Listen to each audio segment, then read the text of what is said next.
Sa pagpapatuloy ng 50th anniversary celebration ng ating network, silipin natin ang mga logo at pangalan ng PTV na naging mukha at nagtatak sa network sa puso ng masang Pilipino. Panoorin po natin ito. Sa loob ng 5 dekada, nasaksihan ng sambayanan ang kwento ng People's Television Network na patuloy na nagsisilbi para sa bayan mula 1974 hanggang sa kasalukuyan.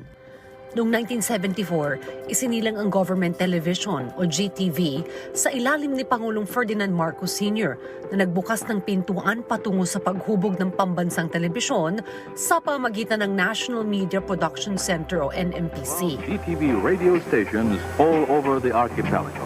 Ang GTV ay nagbago at naging GTV Network noong 1977 bago ito palitan ng GTV4, CNDE na nangangahulugang Citizens Network for Developmental Entertainment na umera naman hanggang 1980. Pagkatapos ay naging Maharlika Broadcasting System o MBS. Sa paglipas ng panahon, ang MBS ay nagsilbing saksi sa pagtransition ng network sa full-color television broadcast. Sa kapanahunan ng People Power Revolution noong 1986, naputol ang pag-usbong ng MBS. At sa pangunguna ni Orly Punzalan, binuhay ito at tinawag na New TV4 na naghudyat ng simula ng bagong paglilingkod para sa sambayanan. Channel 4 is on the air again to serve the people. Noong Abril 1986, isinilang ang People's Television o PTV. Ang logo nito ay tila hugis ahas na number 4 at line na People's Television. Ito ang nagbigay buhay sa bagong mukha ng network.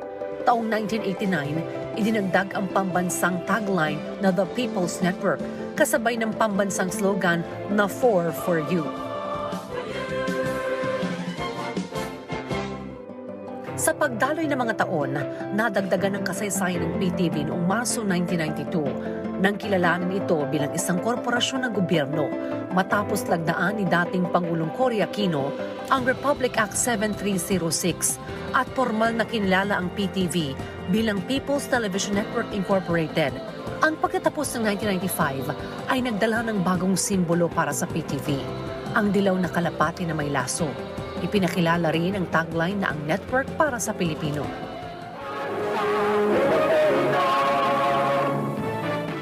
Sa sumunod na taong 1996, isang karangalan ang nakamtan ng network nung tinanggap nito ang Best TV Station ID sa PMPC Star Awards para sa telebisyon. May 2000 naman ang naghudyat ng muling pag-angat ng PTV sa pangunguna ng tagline na Fast Forward. Sa administrasyon ni dating Pangulong Gloria Macapagal Arroyo noong 2001, binago ang pangalan ng PTV at naging National Broadcasting Network o NBN, kalakip ang slogan na One People, One Nation, One Vision.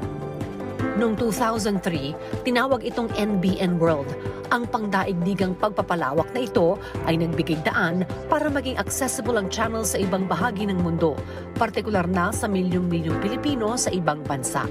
Taong 2007 ay muli itong pinalitan ng pangalang NBN, Information Channel, at 2011 sa panahon ni Benigno Aquino III, bumalik ito sa pangalang People's Television o PTV.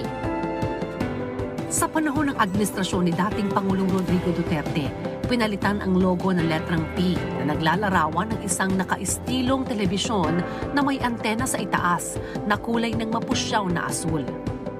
Noong Hulyo 2016, ipinakilala ang slogan na Para sa Bayan. Hunyo taong 2017 naman inilunsad ang bagong logo ng network na naglalarawan ng mga sagisag ng watawat ng Pilipinas at nagbubukas ng panibagong yugto para sa PTV at ginagamit sa kasalukuyan. Sa loob ng 50 taon, nagbago man ng makailang beses ang pangalan ng network, ay nanatili ang People's Television sa pagsisilbi para sa bayan at nagpapatuloy tungo sa bagong Pilipinas. Para sa bayan!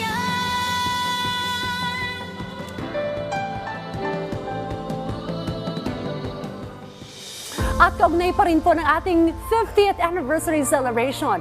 Malaki po ang papel ng mga naging empleyado ng network sa naging tagumpay ng PTV at sa 50 taong kasaysayan nito.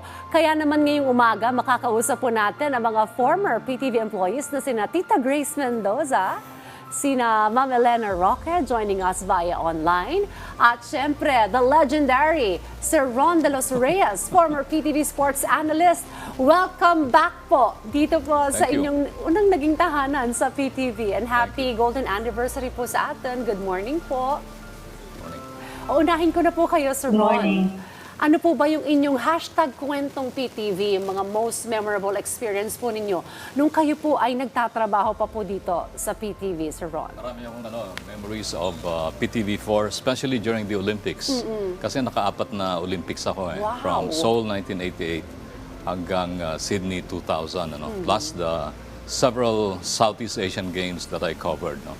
And then yung aking TV show, Auto Review, nag-i-air din dito sa PTV. No? And kami ay magiging 30 years na on the air sa PTV. Ay, ito, may mga pictures pala ako nung mga dating coverage. This was in Seoul, Korea, when I covered the World Taekwondo Festival. And then ito naman sa Shanghai, China. Marami. Buti na may mga nakuha kayong mga pictures ko. At hindi po kayo tumatanda, Sir Ron, I must say. Ano lang ako Always looking young. Tawa lang ako ng tawa kahit ako lang mag-isa. Ako, mahirap po yan pag mag-isa lang. Alright. Ma'am Elena, tell us about naman po ang inyong pong kwentong PTV joining us online. Actually, naiyak ako nung nakita ko yung previous, yung about yung ating PTV4 na naiyak ako. Bakit po? Ano po ang mga Anyway. naalala po ninyo? Oo, ang aming mandate as producers of TV4 is yung dapat ang mga shows namin are educational, informational, promoting the programs of the government.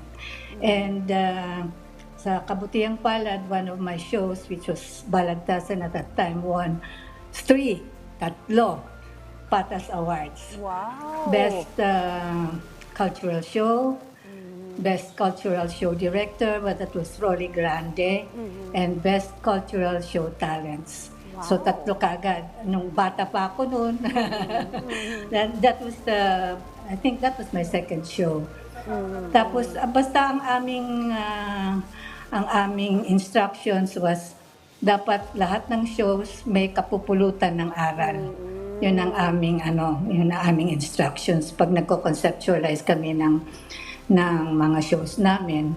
Tapos, syempre, government station, konti lang ang konti lang ang budget. So, kailangan you have to be very creative. Opo. Yun. But in terms of And, quality, ano po? Nanalo rin ako ng CMMA, Catholic Mass Media Awards for the migrants. Kasi meron kaming BTR Cassette Project nung araw, which was a grant from JICA, Japan International Cooperation Agency. We were the first ones who used Betamax VTR recording system. Ayan ang objective ng project na yan was to promote programs of the government like family planning, health and nutrition, infrastructure, ganun, promoting tourism, mahasta lahat ng mga programa ng gobyerno. And we produced one video documentary, The Migrants. It's all about overpopulation of Manila kasi lahat ng tao gusto pumunta sa Manila. So The Migrants, written by Marina Fleo Gonzalez, won the CMMA Award for Outstanding TV Documentary. And ang nag-award sa amin ang Pope Paul John II. So it was really a very, very important experience for me. Another CMMA award was Music for Children, na it was a show for young children teaching music. So dalawang CMMA ko, tatlo ang patas ko. Wow! Congratulations for that po. That only means na talagang dekalidad po ang mga programa na napuproduce po sa PTV. Sa inyo naman po, Tita Grace, tell us your hashtag kwentong PTV. Actually, every day for me is really memorable nung nasa PTV kami. So, but the breakthrough was when we got our first telecast order from the ad agencies and clients. Kasi ang hirap makapenetrate ng PTV sa industriya ng advertising. So, and of course, as na-mention ni Ron kanina, we were able to hit the target of the first major project of PTV when we covered the Seoul Olympics. We were able to be with them, with the coverage team during that time. And yun nga, marami kaming mga projects na talagang breakthrough kasi nakailang Olympics din kami. And kumbaga sa ano, parang pag may journey na ganon, kasama ka rin eh, di ba? Parang ang hirap ibenta ng Channel 4. Alam natin lahat yan. And ang dami nagsasabi from my friends sa mga ibang networks, bakit ka nandyan? Bakit hindi? Sabi ko. So, bakit hindi? Kailangan talagang alam mo lang kung ano yung ginagawa mo. And you love the network talaga. Wow, Yun. nakaka-inspire po yung inyong mga words of wisdom na mai-apply din po namin sa modern times na ito. Well, sina Ma'am Grace at Ma'am Elena po ay mga people behind the scenes. So iba rin po ang challenges at journey po nila. Alright, balikan po natin si Sir Ron. Sir Ron, ano yung mga dala-dala mo ngayon? Ano yung mga kwento daw behind that Ito yung necktie? collection ko ng mga neckties from 4 Olympic Games. Starting with the 1988 Seoul Olympics, kung saan nanalo naman si Leopoldo Cervantes ng bronze medal in the semifinals of boxing.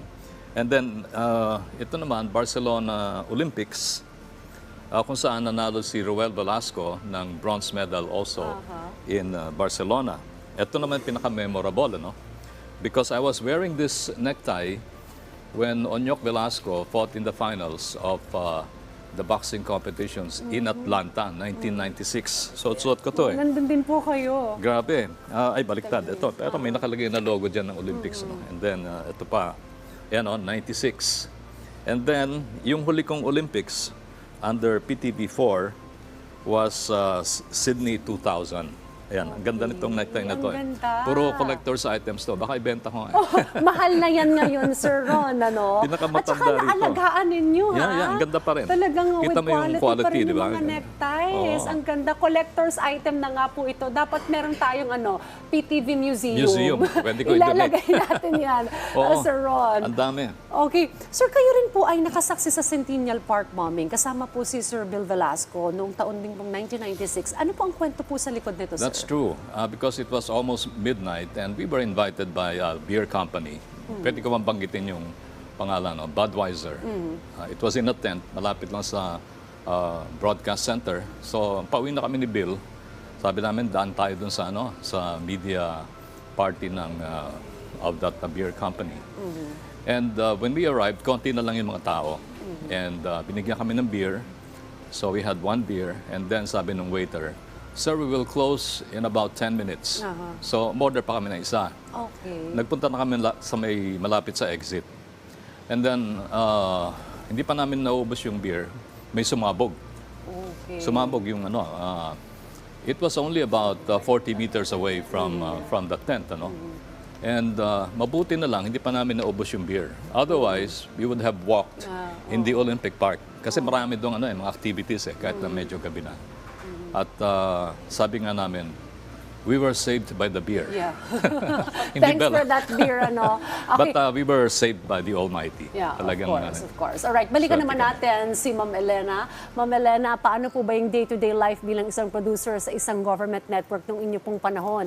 At ano pa po mga programa na naiproduce ninyo na talagang tumatak po sa inyong puso? Ay, nako, marami yan. May oras ba tayo?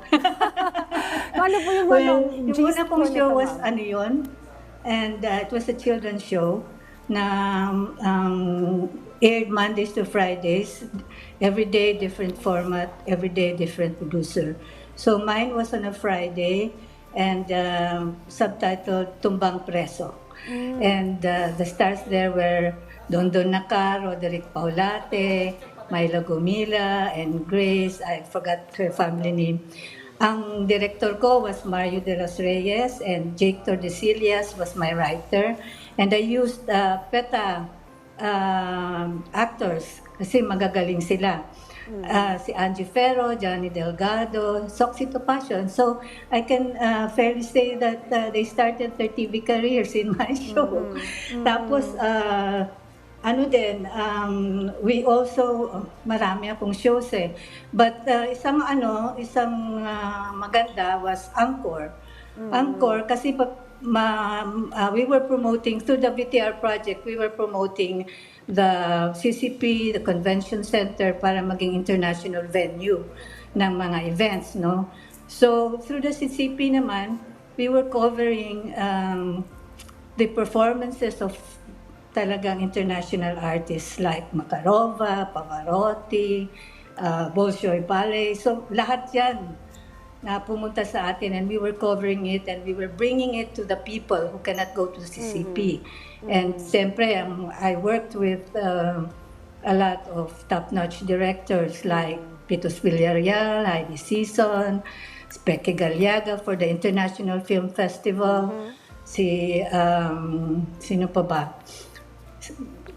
Marami sila eh. Hindi ko na maano ko yung mga iba. So I really work with top-notch directors, talents, and of course, kahit na yung mga production assistants namin, I'm very proud that they made waves. After naging very successful din sila, they became top-notch producers. They even formed their own companies. Magagaling din sila. So I'm very proud that I was able to, Gil Cortez was there, Leo Rial, yung mga yan. Ang gagaling talaga yung mga, matatawag mo ba kaming oldies but goodies. Oo nga, ma'am, alam mo, ang gandang balikan talaga ng mga kwento, ano. Kami pong mga, kumbaga, nasa younger generation ay natutuwang marinig po itong mga kwento po mula po sa inyo. Pero ito, puntahan natin, ano. Yes, ma'am, go ahead po. Nag-start sa atin yung mga talagang magagaling na si Ariel Oreta, si Chara Santos, she hosted Musika ng Lahi. Wow! Tapos, ang dami nila na nag-start sa Channel 4. Opo. Tapos si Nova Villar, Billy Nepomuceno. Wow, okay. I was also the executive producer for Children's Hour, which was produced by John Kitley, and it was hosted by Lea Salonga. Wow, grabe, ano? Talagang, nakaka-proud yung mga sasabihin nating mga galing din, ano, sa PTV. Well, thank you for sharing that, Ma'am. Ito naman, balikan natin si Tita Grace. Bilang sales representative po ng PTV, paano po ninyo ilalarawan yung buhay bilang empleyado po ng PTV nung inyo pong panahon, Tita Grace? Okay. Actually, masaya. Maraming challenges and sobrang ang daming adventures. Lalo na pagka nagka-client call kami sa mga ad agencies and clients, sabi ko nga, mahirap ibenta. Pero once na nakapenetrate ka, iba yung tiwala ng mga kliyente sa'yo. Parang there's a relationship wherein kahit sabihin mong mahirap ibenta, paulit-ulit kong sinasabing mahirap ibenta. Pero pag nakabenta ka, iba talaga. And lalo na nung nanalo ang network ng, I think that was twice during our time na best station with balanced programming. Kaya nyo yun nung araw, ganon. Meron ng PTV noon kasi talagang balanse. May entertainment, may variety show, lahat. May okay ang news. Hindi ko naman sinasabing hindi okay ang news ngayon. But of course, nung araw kasi was really, really very hard. So, yun, nanalo ng awards and then continuous servicing ng kliyente namin para at least alam ng media, alam ng mga kliyente what's in for the network. Ano yung reach, ano yung programa, that's it. So, okay. Tita Grace, nabagit mo na mahirap ibenta, no? Pero when it comes to the advantage of being a government network, ano yun? When we talk to clients? You should be credible. Yun. Kailangan, nakikita ng mga clients na kung ano yung nakikita nila sa network is talagang yun yung totoo. And of course, kasama na rin yung how you will sell the network, how you will sell the program. Kasi mahirap lumabas, kasabay mo yung mga ibang networks without you knowing kung ano yung binibenta mo. You should know the reach, you should know ano yung programa, you should know it by heart. Yun. Kasi dun ka makakabenta talaga. Okay. Well, thank you for sharing that wisdom. Pero last na lang tayo kay Sir Ron. Can you tell us about these awards? Hall of Fame or Henry Ford Journalism Awards? Ano po ang kwento nito, Hall sir? of Fame award kami sa Henry Ford Motoring Journalism Awards. I think mga bandang 2015, no? And then 3 or 4 more awards came. No? So nakarami na rin tayo doon. And also, when I went back to radio, nakakuha rin ako ng 2 KBP Golden Dove Awards no? In another station. No? But yung auto review ko naman, Nandito rin po sa nandito PTV. rin sa PTV. I-plug ko na Saturdays 2:30 to 3 p.m. We will be celebrating our 30th anniversary. No? Congratulations po. At ako, napakarami kong memory about auto review. No? Like I drove the Pope Mobile before it was delivered to the Palace of Cardinal Sin, 1995 November. Ang bigat nung sasakyan because solid yung mga tires, and then 4 inches thick yung walls nung Pope Mobile, ano. And then I also covered the Australian Safari in 1997, and 17 days kami sa Outback. Nagka-camping lang kami doon. And then we drove from one campsite to another for 15 to 17 days, no. And then I also went to Pyongyang in North Korea to cover boxing. Nag-second overall tayo. Ito pala, si Manny Pacquiao nandiyan sa picture ngayon. I covered him in General Santos City when he fought against the Australian champion. Natapos kaagad yung laban, knockout in 3 rounds. Wow, okay. Ito naman, World Taekwondo Festival, my wife and I, si Aurora, we went to Seoul because our son was competing in Taekwondo. And ang daming memories. Sabi ko nga, talagang very exciting ang world of sports, no? Talagang no world can match the exciting world of sports. Yeah, alright. I agree, Sir Ron. Well, thank you so much po sa inyong mga #kwentong PTV. At kami pong mga nasa younger generation ay kumbaga inspired po sa inyong pong mga kwentong ito at mga wisdom na share niyo po sa amin bilang bahagi po nitong golden anniversary po nitong PTV. Happy 50 years po sa atin sa PTV. Kayo po ay malaking bahagi po nito.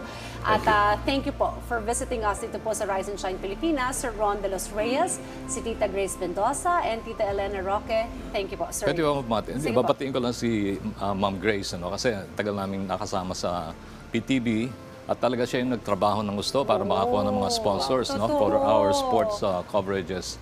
And then kagabi, I was at a motoring event.